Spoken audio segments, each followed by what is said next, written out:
Welcome back in our physics class. हम study कर रहे हैं physics second chapter 9 ray optics. आज का हमारा टॉपिक है प्रकाश का अपवर्तन।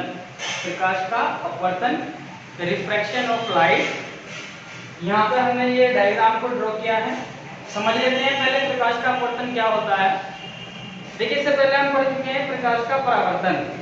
प्रकाश के परावर्तन में हमने ये पढ़ा कि जब कोई लाइट किसी चिकने या समतल तल पर आकर गिरती है तो वो वापस उसी माध्यम में लौट जाती है जिस माध्यम से वो आती है। ये घटना प्रकाश का परावर्तन कहलाती है। आज हम स्टडी करेंगे प्रकाश का अपवर्तन। आज हम स्टडी करेंगे प्रकाश का अपवर्तन, रिफ्रैक्शन ऑफ लाइट। अब देखिए, रिफ्रैक्शन ऑफ लाइट में क्या है, ये जो प्रकाश की घटना है ये किन्हीं को माध्यमों के लिए लाई करती है। जब कोई प्रकाश की किरण किसी एक पारदर्शी माध्यम से दूसरे पारदर्शी माध्यम में प्रवेश करती है तो प्रकाश की किरण का वेग और दिशा दोनों परिवर्तित हो जाते हैं। हालांकि रिफ्लेक्शन या परावर्तन में ऐसा नहीं था, लेकिन अपवर्तन में ऐसा होता है कि प्रकाश की दिशा और प्रकाश का जो वेग है वो दोनों परावर्तित हो जाते हैं, मतलब परिवर्तित हो जाते हैं, बदल जाते हैं। तो ये घटना प्रकाश का अपवर्तन कहलाती है, जिसमें दिशा और वेग लाइट के रे के चेंज हो जाएं। वो घटना क्या कहलाती है, रिफ्रैक्शन ऑफ लाइट। अब यहाँ पर हम डायग्राम में समझेंगे। ये दो माध्यम लिए हैं हमने, ये माध्यम 2 है, ये माध्यम 1 है। तो यहाँ से कोई प्रकाश की किरण आती है पीओ, ये आपतित प्रकाश की किरण यहाँ पर लिखा गया है। तो ये पीओ आने वाली प्रकाश की किरण है। आने के बाद में ये ऊपर की लेयर है इस दूसरे माध्यम की। जैसे ही इस लेयर पर आकर के गिरेगी तो वो अंदर लाइट उस माध्यम के अंदर चलेगी। ये इसका एक्चुअल पाथ होना चाहिए था कि लाइट इधर से मारी है तो ये ऐसे सीधी चलनी चाहिए थी, इस माध्यम में ऐसे चलनी चाहिए थी। लेकिन होता क्या है कि फिनोमेना हमसे ये कहता है कि लाइट सीधी ना चल करके लाइट थोड़ी सी बैंड हो जाती है, मुड़ जाती है। अब ये इधर को बैंड हुई है, ये जैसे जैसे वीडियो आगे बढ़ेगी आपको पता चल जाएगा कि ये इधर को बैंड हुई है, इधर को क्यों नहीं मुड़ी। तो यहाँ पर हम यही सीख लेते हैं कि ये सीधी जानी चाहिए कि ये इसका एक्चुअल पाथ है, लेकिन इधर को ना जाकर के वो इधर को निकल जाती है। तो इसकी दिशा ये अपने मार्ग से भटक गई, इसकी दिशा जो है वो चेंज हो गई। वेग चेंज होने की वजह से इसकी दिशा चेंज होती है। तो इसलिए ये घटना क्या कहलाती है, हमारी प्रकाश का अपवर्तन। अपवर्तित किरण, अपवर्तन के बाद जो किरण बनेगी उसको बोलेंगे अपवर्तित किरण, आने वाली किरण को बोलेंगे आपतित किरण।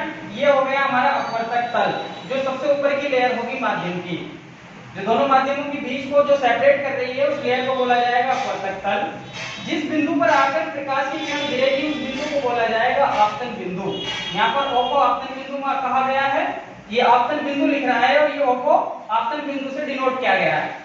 आपतन बिंदु पर यदि हम अपवर्तक तल के लंबवत कोई लाइन खींच लें तो उसको बोलते हैं अभिलंब। आपतन बिंदु पर अभिलंब। ये माध्यम 1, ये माध्यम 2।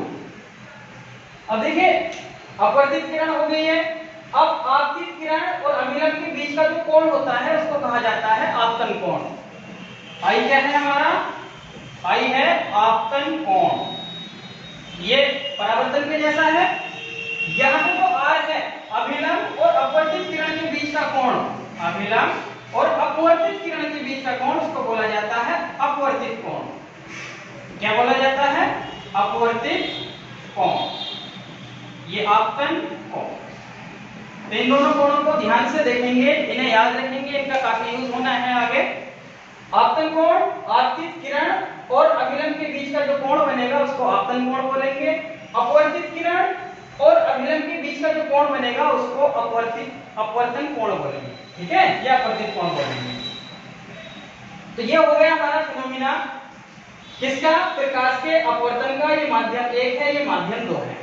अब आ जाते हैं अपवर्तन के नियम। अपवर्तन के नियम, अपवर्तन के नियम। जो ये घटना घटती है प्रकाश की उसके कुछ नियम हैं। पहला नियम वो सेम होता है प्रकाश के परावर्तन के जैसा कि आने वाली प्रकाश की किरण आपतित किरण, अपवर्तन के बाद निकलने वाली अपवर्तित किरण तथा आपतन बिंदु पर अभिलंब, तीनों एक ही तल में लाई करते हैं। तीनों एक ही तल में लाई करते हैं, अर्थात तीनों एक ही तल में होते हैं। ये पहला नियम है। ये प्रकाश के परावर्तन और प्रकाश के अपवर्तन दोनों में कॉमन होता है। अब आ जाता है मोस्ट इंपोर्टेंट दूसरा नियम, दूसरा नियम हमसे ये कहता है कि प्रकाश की घटना जब अपवर्तन की हो रही है तो आपतन कोण की साइन जिया, आपतन कोण की साइन जिया अर्थात जो आपतन कोण है हमारे उसकी साइन वैल्यू और अपवर्तन कोण की साइन वैल्यू अर्थात साइन आर, इन दोनों का जो अनुपात है वो एक नियतांक होता है, वो एक नियतांक होता है। और इस नियतांक को हम डिनोट करते हैं यहाँ पर n से, वो एक नियतांक होता है अर्थात sin i upon sin r is equal to होता है नियतांक, और इसको हम डिनोट करते हैं n से। और यहाँ पर जो ये n है, ध्यान से समझें, यहाँ पर जो ये n है इसको हम इस तरह से लिखते हैं n21, इसको हम किस तरह से लिखते हैं n21, अर्थात जिस माध्यम में प्रकाश की किरण का अपवर्तन हो रहा है, जिस माध्यम में प्रकाश की किरण का अपवर्तन हो रहा है, जिस माध्यम में प्रकाश अपने मार्ग से भटका है, विचलित हुआ है, उस माध्यम का निशान पहले लगाएंगे और जिस माध्यम से प्रकाश की किरण आ रही है उस माध्यम की गिनती हम बाद में लिखेंगे। तो ये नियतांक को हम यहाँ पे लिख देते हैं n21, ये कहलाता है स्नेल का नियम। यह अपवर्तन का दूसरा नियम को जो है स्नेल के नियम से जाना जाता है। स्नेल का नियम क्या कहता है कि आपतन कोण की साइन जिया साइन आई और अपवर्तन कोण की साइन जिया साइन या जिया, इसको हिंदी में जिया बोल देते हैं अर्थात साइन। तो आपतन कोण की साइन वैल्यू और अपवर्तन कोण की साइन वैल्यू अर्थात sine I upon sine R का जो अनुपात है वो एक नियतांक होता है और वो वैल्यू होती है बराबर n21। इस n21 या n को कहा जाता है माध्यम का अपवर्तनांक। इस नियतांक का नाम क्या है? माध्यम का अपवर्तनांक, रिफ्रैक्टिव इंडेक्स ऑफ मीडियम।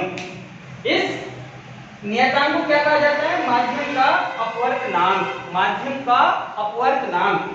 अब इसको कैसे पढ़ा जाता है? इसको हम इस प्रकार से पढ़ेंगे, जैसे ये लिखा हुआ है n21, तो हम पढ़ेंगे माध्यम 2 का अपवर्तनांक माध्यम 1 के सापेक्ष, माध्यम 2 का अपवर्तनांक माध्यम 1 के सापेक्ष। n मतलब अपवर्तनांक, 2 मतलब जिसमें अपवर्तन हुआ है वो माध्यम, तो माध्यम 2 का अपवर्तनांक, जहां से प्रकाश की किरण आई है मतलब 1, तो माध्यम 2 का अपवर्तनांक माध्यम 1 के सापेक्ष। तो यहां तक ये हो गया हमारा अपवर्तन का फिनोमिना। क्या पढ़ा है हमने? अपवर्तन की घटना कि जब कोई प्रकाश की किरण किसी एक पारदर्शी माध्यम से किसी दूसरे पारदर्शी माध्यम में प्रवेश करती है तो वह अपने मार्ग से विचलित हो जाती है या प्रकाश की किरण का वेग और दिशा परिवर्तित हो जाती है। इस घटना को प्रकाश का अपवर्तन कहते हैं। यहाँ पर यह डायग्राम से समझा दिया गया है। प्रकाश के अपवर्तन के 2 नियम होते हैं। पहला नियम कि आपतित किरण, अपवर्तित किरण तथा आपतन बिंदु पर अभिलंब तीनों एक ही तल में होते हैं। दूसरा नियम स्नेल के नियम से जाना जाता है, जो हमसे यह कहता है कि आपतन कोण की साइन वैल्यू अपवर्तन कोण की साइन वैल्यू एक नियतांक के बराबर होती है और उस नियतांक को कहते हैं माध्यम का अपवर्तनांक। किस प्रकार से पढ़ेंगे? जिस माध्यम में प्रकाश का अपवर्तन हुआ उसको पहले लिखेंगे और जिस माध्यम में प्रकाश की किरण आई है उसको बाद में लिखेंगे। Okay, I think you have to clear this phenomena. अब हम आगे चलते हैं, इसको रफ कर देते हैं।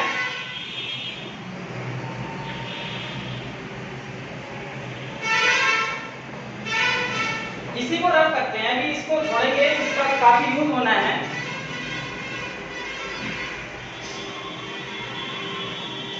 ये डस्टर भी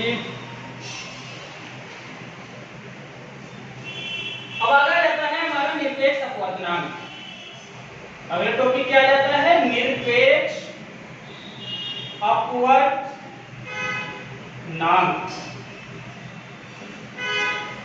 इसको पढ़ते हैं एब्सोल्यूट रिफ्रैक्टिव इंडेक्स। देखिए निरपेक्ष अपवर्तनांक क्या है? अब हम अपवर्तनांक की परिभाषा ले रहे हैं कि अपवर्तनांक आखिर होता क्या है। तो देखिए अपवर्तनांक क्या होता है? जब प्रकाश की किरण इस माध्यम से इस दूसरे माध्यम में आ रही थी तो प्रकाश की किरण को हमने क्या कहा? अपवर्तन की घटना में वेग परिवर्तित हो जाता है। तो निरपेक्ष अपवर्तनांक का मतलब यह होता है कि जिस माध्यम में प्रकाश की घटना का अपवर्तन हो रहा है उस माध्यम में प्रकाश का वेग लें और वायु से पहले हम कंसीडर करेंगे कि पहला माध्यम वायु है, वायु में प्रकाश का वेग नियतांक होता है c। तो अपवर्तनांक क्या है कि वायु में प्रकाश का वेग तथा जिस माध्यम में अपवर्तन की घटना घटी है उस माध्यम में प्रकाश का वेग, उन दोनों का जो अनुपात है उस माध्यम का अपवर्तनांक कहलाता है, जिस माध्यम में प्रकाश के अपवर्तन की घटना घट रही है। एक बात फिर समझें कि जिस माध्यम का आप अपवर्तनांक निकालना चाहते हैं या निरपेक्ष अपवर्तनांक निकालना चाहते हैं तो उस माध्यम का जो निरपेक्ष अपवर्तनांक है वो वायु में प्रकाश के वेग तथा माध्यम में प्रकाश के वेग के अनुपात के बराबर होता है। माध्यम में प्रकाश के वेग के अनुपात के बराबर होता है। यदि मैं इसी को मान लूं कि पहला माध्यम वायु है, क्या है, पहला माध्यम वायु है और दूसरा माध्यम जो है ये कुछ भी हो सकता है, ये दूसरा माध्यम को टू ही रख लें या हमने मान ले चल रही है कांच है, तो यहाँ पे जो कांच का अपवर्तनांक माना जाएगा वो माना जाएगा वायु के सापेक्ष, और इस कांच के अपवर्तनांक को कहेंगे हम निरपेक्ष अपवर्तनांक। अर्थात यदि किसी भी माध्यम का अपवर्तनांक वायु के सापेक्ष ज्ञात किया जाए तो उस माध्यम का अपवर्तनांक को निरपेक्ष अपवर्तनांक कहते हैं। और वो किसके बराबर होता है, प्रकाश का वेग वायु में बटे प्रकाश का वेग उस माध्यम में जिसमें आप निकाल रहे हैं। हमने यहाँ पे कांच माना है तो यहाँ पे क्या आ जाएगा, प्रकाश का वेग कांच माध्यम में। तो अपवर्तनांक जो हो जाएगा किसका, कांच का अपवर्तनांक, किसका अपवर्तनांक, कांच का अपवर्तनांक Ng, N फॉर अपवर्तनांक, G फॉर कांच या गिलास, किसके सापेक्ष, वायु के सापेक्ष। अर्थात इसको हम ऐसे पढ़ सकते हैं कि कांच का निरपेक्ष अपवर्तनांक Nga बराबर हो जाएगा वायु में प्रकाश का वेग या चाल बटे कांच में प्रकाश का वेग, कांच में प्रकाश का वेग। वायु में प्रकाश का वेग c होता है और कांच में प्रकाश का वेग कुछ रहा होगा उसको हम vg मान लें। यहाँ पे कितना होता है c, तो ये कितना हो जाएगा, लेना इसे लिखते हैं c/vg। ये आ गया हमारा गिलास का निरपेक्ष अपवर्तनांक। देखिए ये भी चाल है, ये भी चाल है, मात्रक कोई नहीं आएगा तो ये मात्रक विहीन एक भौतिक राशि होती है अपवर्तनांक, इसका कोई मात्रक नहीं होगा। फॉर्मूला क्या आ गया, Nga बराबर c/vg। अब इस फॉर्मूले से हम किसी भी माध्यम का अपवर्तनांक ज्ञात कर सकते हैं यदि हमें उस माध्यम में प्रकाश का वेग ज्ञात है।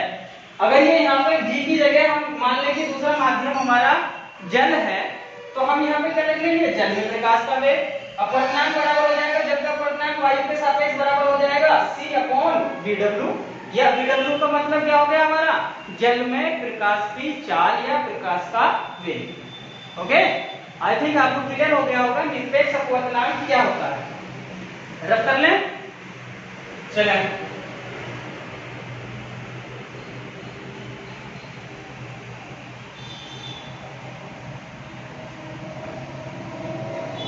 अब दूसरी चीज ये आ जाती है, अगर मैं ऐसा करूं कि वायु का अपवर्तनांक निरपेक्ष अपवर्तनांक कितना होगा जी, तो वायु का निरपेक्ष अपवर्तनांक वायु के ही सापेक्ष निकालेंगे, वायु का निरपेक्ष अपवर्तनांक वायु के ही सापेक्ष निकालेंगे तो हो जाएगा c/c, c से c कैंसिल तो कितना हो जाएगा 1। तो वायु का निरपेक्ष अपवर्तनांक वायु के सापेक्ष कितना होता है भाई, 1 होता है। ठीक है, ये आपको याद रखना है। अब स्नेल के नियम को थोड़ा और ठीक से लिखने के लिए वहां पर हम लिख चुके थे sin i upon sin r, sin i upon sin r is equal to नियतांक या is equal to n two 1।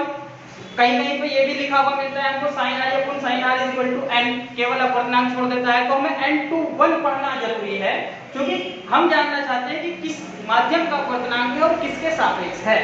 तो जो जिस माध्यम का अपवर्तनांक होगा उसको हम n के पहले लिखेंगे सफिक्स में, और फिर जिसके सापेक्ष होगा उसको उसके बाद लिखेंगे।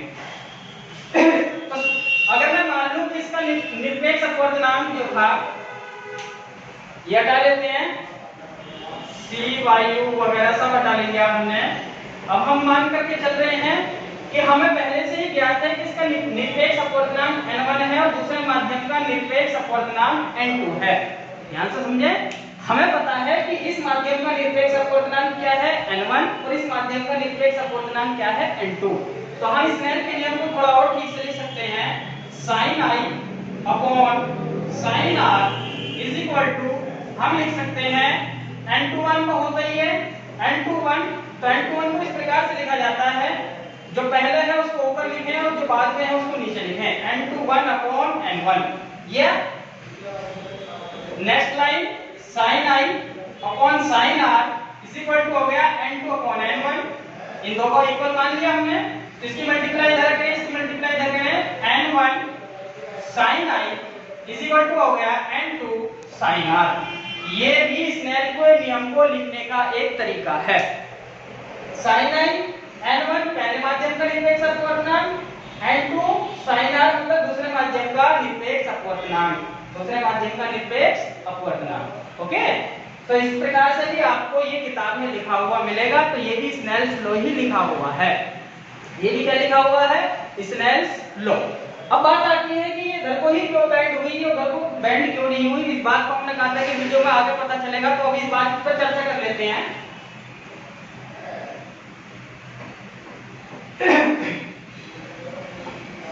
तो ये देखो क्यों बेंड हुई। देखिए जो हमारे माध्यम है हम उन माध्यमों को एक दूसरे के सापेक्ष दो प्रकार से पढ़ते हैं। एक को कहा जाता है विरल माध्यम और एक को कहा जाता है सघन माध्यम। एक विरल माध्यम होता है और एक कैसा होता है? सघन माध्यम। जिस माध्यम में प्रकाश का वेग दूसरे के सापेक्ष अधिक होता है, मतलब दो माध्यम है, एक माध्यम ये है, एक माध्यम ये है। अगर इस माध्यम में प्रकाश का वेग ज्यादा है, इसमें कम है, दोनों की तुलना की जाए हमने, क्योंकि ये जो हम पढ़ रहे हैं कि विरल और सघन, ये दो माध्यमों की सापेक्षता पर ही निर्भर करता है। ये किसी अकेले माध्यम को हम नहीं कह सकते कि ये विरल है या सघन है। तो दो में जब हम कंपैरिजन करेंगे तो जिसमें प्रकाश का वेग अधिक आएगा वो विरल होगा, जिसमें प्रकाश का वेग कम आएगा वो सघन होगा। क्लियर? जिसमें प्रकाश का वेग ज्यादा होगा वो विरल होगा, जिसमें प्रकाश का वेग कम होगा वो सघन होगा। अब दूसरी चीज ये आती है याद रखने के लिए। मैं आपको पहले बता दूं, याद रखने के लिए हम इसको इस प्रकार से भी समझ सकते हैं कि जिस माध्यम का घनत्व ज्यादा होता है, जिस माध्यम का घनत्व ज्यादा होता है वो सघन होता है, जिस माध्यम का घनत्व कम होता है वो विरल होता है। लेकिन ये बात पूरी तरह से सत्य नहीं है। ये बात पूरी तरह से सत्य नहीं है कि पदार्थों की प्रकृति पर हम किसी माध्यम को प्रकाश के लिए सघन और विरल कह दें। ये कहीं कहीं पर बात जो है वो गलत हो जाती है। जैसे केरोसिन और जल में अगर हम देखें तो केरोसिन जो है वो हल्का होता है, जल जो है वो भारी होता है। तो केरोसिन जो है वो विरल होना चाहिए और जल जो है वो सघन होना चाहिए। लेकिन जब हम इनका अपवर्तनांक काउंट किया जाता है तो केरोसिन का अपवर्तनांक जल से ज्यादा आता है, तो वहां पर ये बात जो है सत्य नहीं हो पाती है। लेकिन याद रखने के लिए, समझने के लिए, सीखने के लिए हम इस बात को कंसीडर कर सकते हैं। 100% ट्रू नहीं है, लेकिन ज्यादातर प्रॉब्लम सॉल्व हो जाती है। तो कहीं कहीं पर इसके अपवाद भी हैं। तो जिस माध्यम, दो माध्यमों के लिए बात कर रहे हैं, जिस माध्यम का घनत्व ज्यादा होगा उसको हम सघन कंसीडर कर सकते हैं। जिस माध्यम का घनत्व जो है वो कम होगा उसको हम विरल कंसीडर कर सकते हैं। अब जरा इसमें देखें कि ये वायु है और ये क्या है, हमने मान करके चले हैं दूसरा कोई सा भी माध्यम है। ये माध्यम हमारा कांच है, ये वायु है और ये कांच है। यहाँ पर जो निशान लगाए गए हैं, यहाँ पर इस तरह के डॉटेड निशान दिए गए हैं, इसका मतलब ये है कि इसकी डेंसिटी इस वाले से ज्यादा है। तो ऊपर वाले को वायु माना है, नीचे वाले को हमने माध्यम को कैसा माना है, ये हमने कांच मान लिया। तो वायु में प्रकाश की चाल ज्यादा होगी, कांच में प्रकाश की चाल कम होगी, क्योंकि इसका घनत्व ज्यादा है, इसका घनत्व कम होता है। तो ये प्रकाश की जो किरण है, अगर दो पॉइंट बनते हैं, इसमें पहला पॉइंट ये है, तो विरल और सघन तो क्लियर हो गया। अब उसके बाद यदि प्रकाश की किरण विरल माध्यम से सघन माध्यम में प्रवेश करती है, यदि पहला पॉइंट, यदि प्रकाश की किरण विरल माध्यम से सघन माध्यम में प्रवेश करती है तो अपवर्तित किरण अभिलंब की ओर को बेंड हो जाएगी, अभिलंब की ओर को झुक जाती है। ओके, अभिलंब की ओर को झुक जाती है। आप इसको ऐसे ही ओरली याद रखेंगे, हम इसको प्रूफ भी कर सकते हैं, लेकिन इतना डिटेल में जाने की जरूरत नहीं है कि आप प्रूफ कैसे करेंगे। यहीं से ऐसे ही याद कर सकते हैं कि अगर विरल से सघन में जाएगी तो अभिलंब की ओर को झुक जाती है, यदि सघन माध्यम से विरल माध्यम में प्रवेश करती है तो अभिलंब से दूर हट जाती है, तो अभिलंब से दूर हट जाती है। ओके, दो पॉइंट याद रखना है। यदि प्रकाश की किरण विरल से सघन में जाती है तो अभिलंब की ओर को झुक जाएगी, यदि सघन माध्यम से विरल माध्यम में जाती है तो किधर को, अभिलंब से दूर हट जाएगी। अब